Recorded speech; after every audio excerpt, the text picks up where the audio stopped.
Hi everyone, welcome to the second week of medical terminology. I hope by now you've got a feel for what's going to be going on in the class.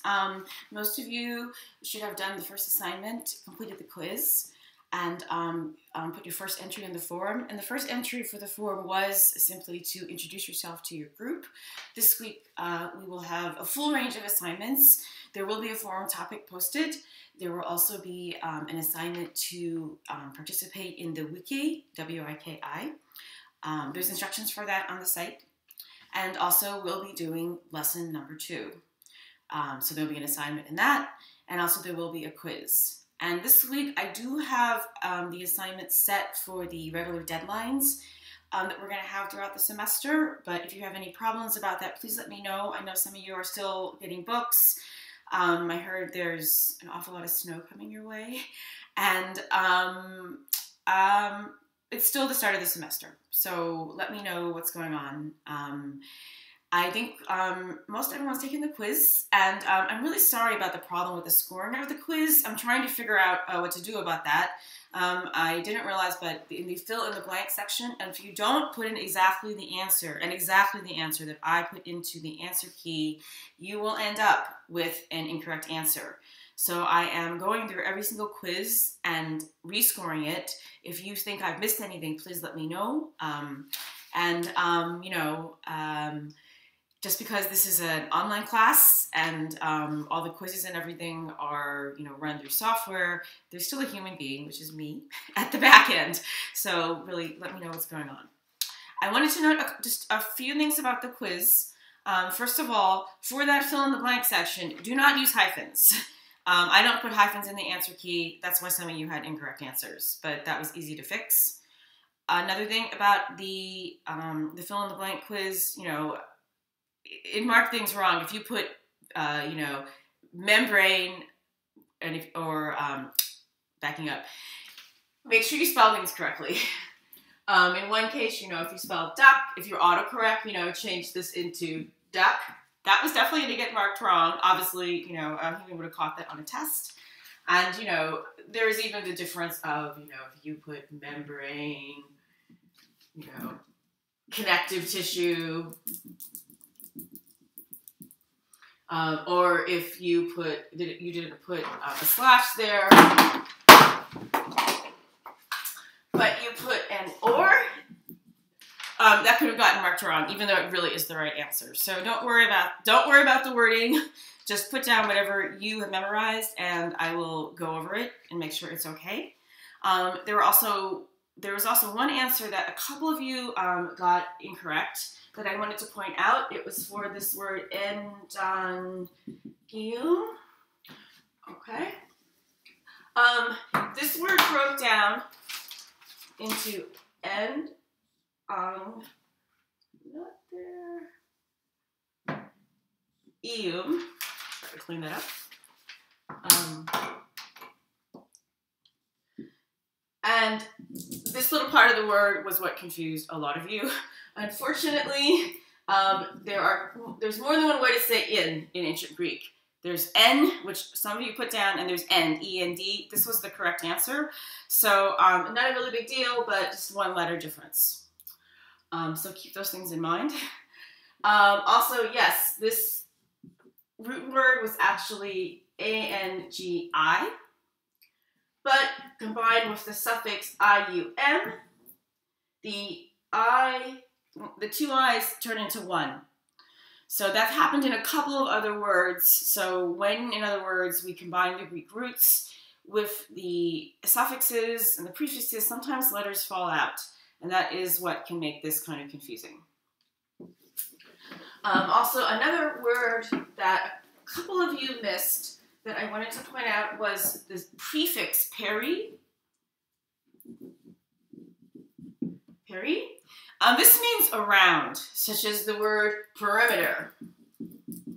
Yep, back in the good old days of arithmetic. So that's a preposition that is important to know. It certainly occurs in a lot of ancient Greek words. Ancient Greek words, obviously, but also in a lot of medical terms that become based on ancient Greek words. And I wanted to point out Peri because in lesson 2, there's a big list at the front of prefixes, most of which are prepositions from ancient Greek. The list that you have in lesson 2 is simply a list actually of the main prepositions in ancient Greek. So if I were teaching ancient Greek, I would give my students this list. But it includes words like ana, which actually means up, kata, which actually means down, and meta, which means after, behind, and sometimes also with. In some cases, when these words get combined, the A falls out. So that's one thing to keep in mind with these words.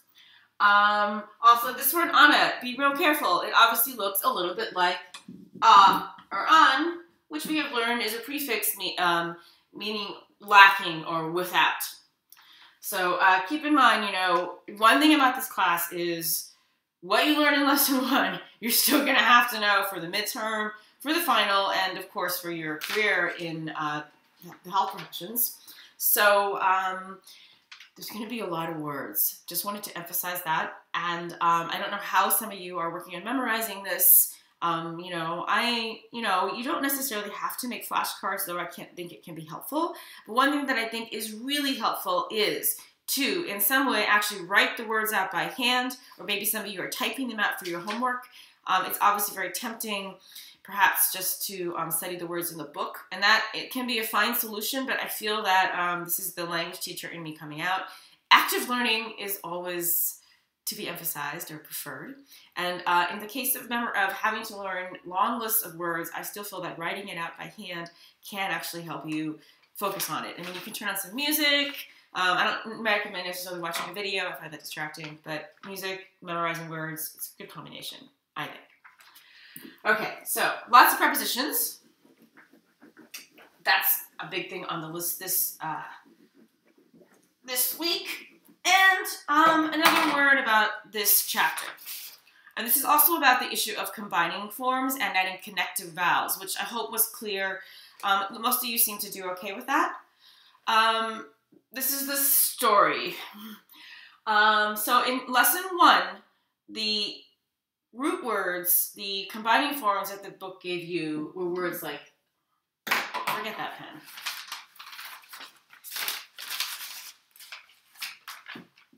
Nephros, much better, which means kidney. Neuron, meaning a sinew.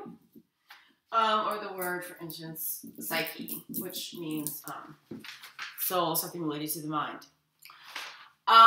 For all of these combining forms, these are all Greek nouns in what's called the first or second declension. I mentioned this last week. The word declension is a word we use in ancient Greek and Latin, and actually in German and some other languages, to describe a certain group of nouns, all of which have certain kinds of endings. These endings are very important because they teach us, or they show us, how the word is used in a sentence. That's if you're learning ancient Greek. We're learning medical terminology, so you don't really need to worry about that. But what you do need to know is that, in this case, for these words, to combine them, what we generally do is we take off the last letter and then add the suffixes to it. Suffixes. In some cases, one needs to add, as you learned last week, a connecting vowel. Generally, that connecting vowel is an O. In some cases, it might be an I. And in some cases, in more rare cases, it might be a U. So that I think most of you seem to have figured out. Most everyone, by the way, did really well on the quiz, and I don't anticipate that changing. If you follow whatever procedure you did, study the quiz this time. Study for the quiz next time. Okay, now, this week for lesson 2, the book introduces you to another declension of words. It's called the third declension, and Greek only has 3 declensions, which is a great thing. Latin has 5. Third declension. Now, you don't need to worry too much about the third declension and all of its wonders and beauties. Aside from the fact that third declension nouns are a little bit more complicated, namely, they often have 2 slightly different forms. For instance, the word for mouth is stoma. That's the basic form of the word, but it also has the form stomat, which has an A and a T. This is also the case for the word derma, which means skin. Derma, dermat. Another example. Hepar, that means the liver. Hepat. Another example would be hem, for blood, but it could also be hemat. And to make it even more fun, which is what we always love to do with ancient Greek, yes, is M.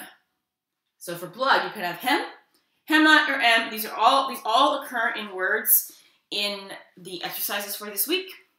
The reason, just to do a little bit of Greek for you, to show you why in the world we have these three different forms is, well, there is no letter H in Greek, ancient or modern. Instead, in ancient Greek, what we do is we, if a word starts with a vowel, in this case, the word for Greek is from the Greek word haima, alpha, iota, mu, alpha, this is the word for blood. We put something called a rough breathing, that's that mark, over, in this case, the iota, the second letter of a diphthong, don't worry about that. And that shows, though, that it has the H sound. So that's why we go from haima to hem, hemat. Yes, I know, this is actually an A and an I in ancient Greek, this is an E. Well, let's not overcomplicate things. You're going to memorize this. But as you see, for blood, we can also end up with the combining form M. And that's because there really is no H in the ancient Greek word, haima. There is simply this thing called a rough breathing.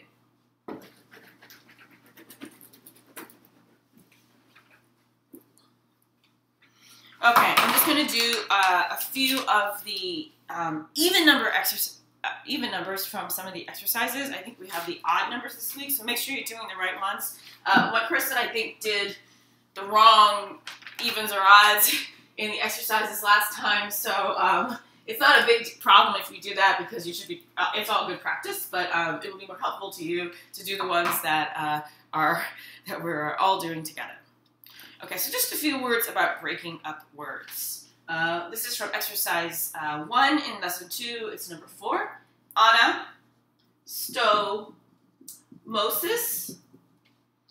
This means a natural connection between two vessels.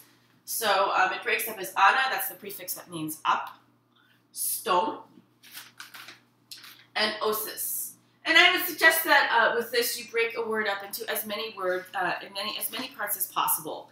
I mean, I think that just is a good idea because it will give you a really good idea of what ancient Greek forms the words are from. And in some cases, the form can be very tiny. For instance, the word anemia, a lack of blood, we have our prefix meaning lacking or without, the M, which means blood, and the ia indicating a condition. And also there's another word here, hyperemia, so which is almost the same thing, but means an unusual amount of blood. Hyper meaning excessive or a lot of. Enterocholecystomy. I'm going to break down this word just to show that, yes, medical terminology could also be called how to understand really big, long words without looking at a dictionary. Enterocholecystomy. This word means, according to the medical dictionary, a surgically created opening between the gallbladder and small intestine. Thanks to studying lesson 2 of our medical terminology textbook, you will know this word means intestine. This is a connecting valve. This word means gall. This word means bladder. And this word means the surgical procedure introducing an opening. So that's it for the second week of medical terminology. Please email me with any questions. You've all been great about doing that. And have a great week.